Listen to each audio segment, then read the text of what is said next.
Hey, hey, hey, this is your girl Rochelle, your host of From the Eyes of a Daddy's Girl. Welcome back to another episode. First, I wanted to say thank you for every message, every comment, every call, every prayer, every share, and every person who took the time to listen to our very first episode. I can't even begin to tell you what your encouragement has meant to me. Launching this podcast wasn't just checking off something on a to-do list.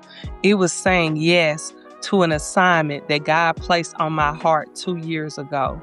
And knowing that these conversations are already reaching people reminds me why obedience is always worth it. As I was praying about what we should talk about today, I kept coming back to one thought that I believe so many of us wrestle with, whether we admit it or not. It's a struggle that quietly follows us into our homes, our jobs, our relationships, our ministries, our businesses. It's the habit of focusing on everything we believe we don't have. I've realized that many of us carry around an invisible list.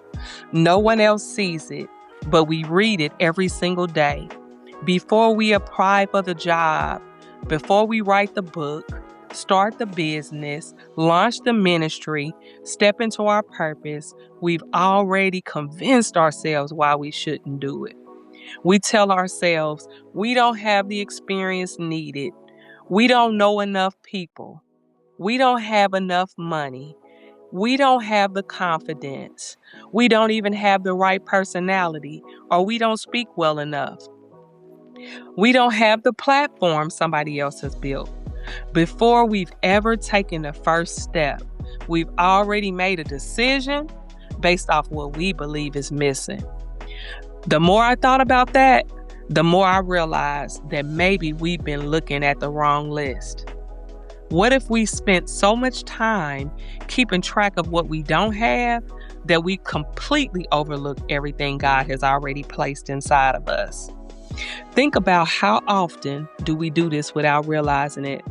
Someone will compliment us. Instead of saying thank you, we immediately explain why we don't deserve the compliment. Someone believes in us more than we believe in ourselves. And instead of receiving this encouragement, we begin listing all of the reasons they're wrong. We spend so much of our energy depending and defending on insecurities that we never stop long enough to recognize our strengths. Hey, I've been guilty of that myself quite a few times in my life. When God gave me the vision for this podcast, my mind immediately started making a list. I wasn't thinking about what God hadn't already equipped me with. I wasn't thinking about the years of experience He had allowed me to gain, the people He had allowed me to serve, or even the lessons He had taught me through some of the hardest seasons of my life. Instead, I focused on everything I believed I wasn't. I wasn't experienced in podcasting. I didn't know enough about recording. There were already so many podcasts. Who would want to listen to me? Would I have enough to say? Would people think I was qualified? Looking back, I realized something that I didn't recognize in the moment. I was spending more time studying my insecurities than I was studying God's faithfulness. Isn't it amazing how easily our minds can drift towards what's missing instead of what's already there? The truth is, many of us have become experts at counting our deficiencies while completely ignoring our blessings. We can tell you every reason we shouldn't succeed, but we struggle to name the gifts God has already placed in our lives. And here's what I've learned. Whatever you consistently focus on eventually shapes the way you live. If all you see is what you don't have, you'll begin making decisions from a place of lack. You'll hesitate when you should move. You'll stay quiet when you should speak. You'll hide when you should show up. You'll settle when God is asking you to trust Him for more. Our perspective has incredible power. Imagine walking into a beautiful garden filled with flowers blooming in every direction. There are vibrant colors, healthy trees, fresh fruit, and everything around you is growing. Yet instead of appreciating the beauty, you spend the entire time staring at one empty patch of dirt. That's what many of us do with our own lives. God has planted compassion, wisdom, resilience, kindness, faith, life experiences, gifts, talented, and purpose inside of us. Yet we spend years staring at the one thing we think we don't have. We become so focused on the empty space that we forget to water everything that's already growing. Negative thinking has a way of shrinking our vision. It doesn't just affect how we think, it affects how we live. If I wake up every morning believing I'm not enough, eventually I'll stop pursuing opportunities because I've already decided I'll fail. If I believe everyone else is more qualified than I am, I'll spend my life admiring other people's purpose while neglecting my own. If I constantly compare my beginning to someone else's middle, I'll always feel like I'm behind. Comparison has become one of the greatest distractions of our generation. We live in a world where we can watch someone else's highlight reel 24 hours a day. We see the promotion, but not the years of preparation. We see the finished book, but not the late nights of writing. We see the successful business, but not the sacrifices. We see the microphone, but not the moments of doubt. We see the victory, but rarely the valley. Then we quietly ask ourselves why our life doesn't look like theirs. What we're really doing is comparing someone else's visible chapter to the chapters of our own story that no one else sees. God never asked us to do that. He never asked us to become someone else. He never asked us to compete with another person's assignment. He simply asked us to be faithful with what He's already placed in our hands. One of the most freeing realizations I've ever had is that my assignment doesn't require me to become someone else. It requires me to fully become who God created me to be. There's only one me, only one person with my experience, my heart, my compassion, my testimony, my perspective, my voice. That's not an accident. They're a part of my assignment. That's why I believe one of the enemy's greatest strategies isn't necessarily convincing us that God doesn't exist. It's convincing us that God couldn't possibly use someone like us. He doesn't have to take away your gifts if He can keep your attention fixed on your weaknesses. He doesn't have to steal your purpose if He can keep you questioning your value. And before long, you're asking God for things He's already given you because you spent so much time looking at what you lack that you've forgotten to notice what's already in your hands. I think one of the reasons we struggle with this is because we've confused qualifications with calling. Somewhere along the way, we started believing that if we had one more degree, one more certification, one more title, or one more opportunity, or just one more person validating us, then we'd finally be ready.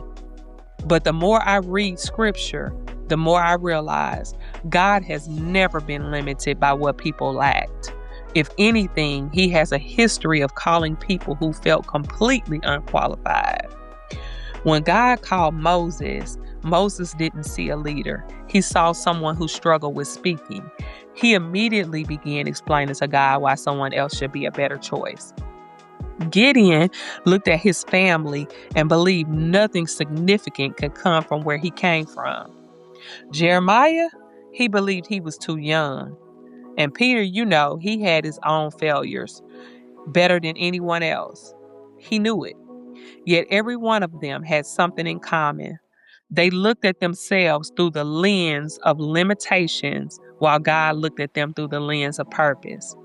That speaks to me because I think we often do the very same thing. We spend so much time introducing ourselves by our weaknesses that we forget God already knows every one of them. Nothing about our life surprises him. He already knew the fears he called before he called. He knew your past before he entrusted you with a future. He knew every mistake you would make, every moment you would question yourself, every season you would struggle, and he still said, I choose you. That changes everything for me because it means God's confidence in me has never been based on my confidence in myself. His calling was never dependent on me having all the answers. His purpose for my life wasn't waiting for me to become perfect. It was waiting for me to trust his enough to take the next step. I wonder how many of us are praying for God to ask something to our lives when he actually asking us to recognize that he's already given it to us. We ask him for courage, but we've already survived things we've never imagined we survived. We ask him for strength, but we're still standing after seasons that should have broken us. We ask him for wisdom, but life has already been teaching us through every mountain and every valley we've walked through. And we ask him for purpose while quietly overlooking the people we've already encouraged just by refusing to give up. Sometimes we're praying for another miracle while standing in the middle of one. I want you to think about your own life just for a moment.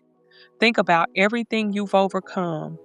The days you didn't know how you were going to make it, but somehow you're still here. The prayers that God has already answered. The doors he's already opened. The people he's already placed in your path. Or the lessons that you've learned through pain, disappointment, grief, and healing. None of those experiences were wasted. Every one of them has been shaping you into the person you are today. One of the greatest lessons I've learned is that pain can either become your prison or your preparation. We don't always get to choose what happens to us, but we do have a choice in what we allow it to produce within us. Pain can convince us to close our hearts, or it can deepen our compassion. It can make us believe we're disqualified, or it can become the very thing God uses to help someone else. I think about the conversations I've had throughout my life, especially with people walking through difficult seasons. And one thing I've noticed is that people rarely remember the person who had all the answers. They remember the person who made them feel seen. They remember the one who listened without judgment, or the one who sat beside them instead of talking down to them. That's a reminder that our greatest qualification isn't always what we know. Sometimes it's how well we've learned to love, to listen, and to show up for others. Maybe that's the list we should be making. Instead of asking what I don't have, maybe we should ask, what has God already been growing inside of me? He has given compassion, perseverance, taught patience during difficult seasons, wisdom through experience, strength and faith through unanswered prayers, even given a heart that refuses to give up. All those things matter. In fact, they matter more than qualifications you've been wishing you had. I also want to say something to the person who feels like they've fallen behind in life. Maybe you're looking around and everyone else seems to be moving ahead. People are getting married, building businesses, buying homes, writing books, reaching goals, and you feel like you're standing still. Please don't mistake someone else's timeline for God's plan for your life. Growth isn't a race, and purpose isn't measured by how quickly you arrive. Some of the strongest trees take the longest time to grow because their roots have to be deep enough to support what's coming. Maybe that's where you are today. Maybe God isn't delaying your life. Maybe he's deepening your roots. Maybe he's building your character before he expands your platform. Maybe he's strengthening your faith before he increases your influence. Or maybe he's teaching you to depend on him instead of your own abilities. The older I get, the more I realize that God is far more interested in who we're becoming than how quickly we're succeeding. Success without character is fragile. Influence without humility is dangerous. Purpose without God's presence eventually becomes exhaustion. So instead of constantly asking God to give us more, maybe we should begin thanking Him for what He's already entrusted to us.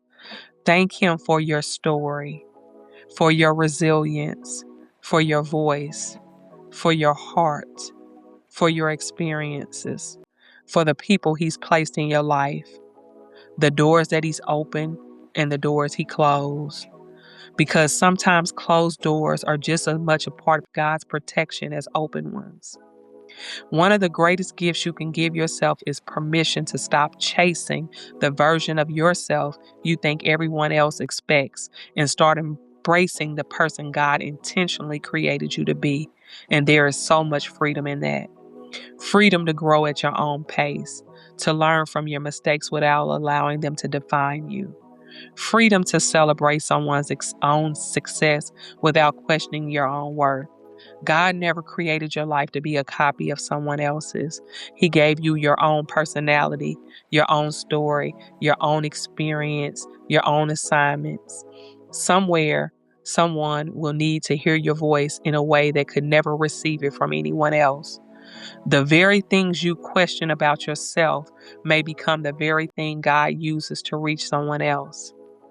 As I think about everything we talked about today, I want to leave you with one final thought. Imagine if tomorrow morning you woke up, instead of making a list of everything you believe you lack, you started thanking God for everything He's already placed in your life. Imagine how differently you would walk into work, into your home, into your relationships, or into your purpose if your mind was filled with gratitude instead of comparison. What if you stopped introducing yourself by your limitations and started introducing yourself by God's promises? I believe that shift alone could change the direction of your life. Your circumstances may not change overnight, but your perspective can. And sometimes a changed perspective is exactly what God uses to reveal the purpose that has been there all along. Thank you for spending this time with me today. And thank you for allowing me to walk alongside of you. If this episode encouraged you, I hope you will share it with someone who needs this reminder. Subscribe, leave a review, and become a part of my community. My prayer is every time you press play, you're reminded that you don't have to have all the answers to keep moving forward. You don't have to have every qualification to fulfill your purpose. You simply have to trust the God who already knows everything about you and still chose you. And before we go, I want to leave you with this. Stop making lists that God never asked you to write. Stop measuring your worth by what you think is missing. Stop comparing your beginning to someone else's middle. Stop introducing yourself by your fears, your failures, or your insecurities. Instead, begin introducing yourself by the truth that you are loved, chosen, called, and created with purpose.